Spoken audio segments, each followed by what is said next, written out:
Something that we can consider here is a little trick that I like to refer to as the twist. Now look at this joint here. You can see I am doing a fillet joint in the 90-degree position or a horizontal position. Some people will notice that when they are practicing for this, it's really difficult to get a proper angle into the joint. The butt of the torch will perhaps bonk into the table. This won't really let you get a proper angle into the joint like we want, like this here. Now, some people, when they are practicing, they prefer to elevate the joint on something like this here, or you can try the trick that I'm gonna teach you here right now called the twist. Obviously, we want to keep the proper travel angle in the joint like this. But what we can do here is we can essentially twist the butt of the torch towards us a little bit. You can see that we are now creating much more room to manipulate the angle. But again, looking back to the important angle of the travel angle that we want here, this stays perfect. You might find that as you are practicing this almost pulls the weld along instead of pushing it. But again, going back to our angle here that we need to see, we can see that everything still looks good. This little trick here can be something that might actually help you out a lot.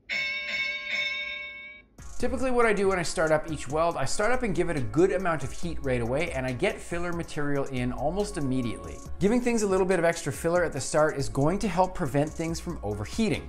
Within reason now, calm down. But what this is going to do is heat up filler material instead of the base material. This will buy you a few extra seconds that you can then hang out. A little bit of extra filler, a little bit of extra time hanging out at the start before moving. The philosophy of what I teach is essentially all of the important work that we need to do is done in this area at the start here. Like I said, at this point, once we start moving away from the beginning, all that we have left to do is just babysit what we started.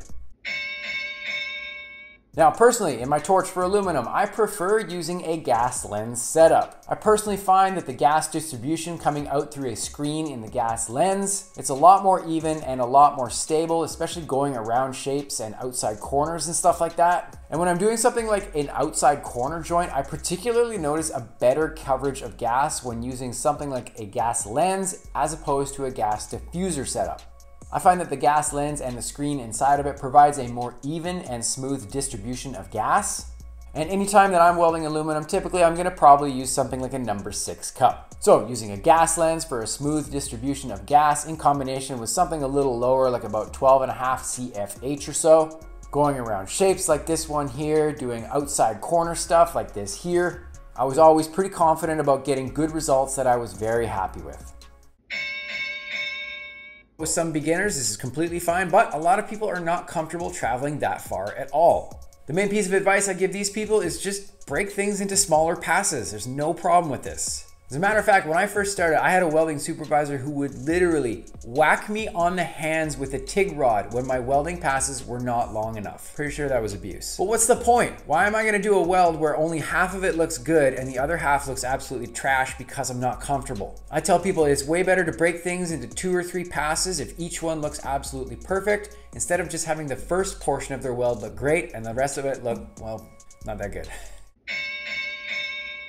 Are you having problems seeing clearly as you are welding? Try tilting your workpiece towards you like this here.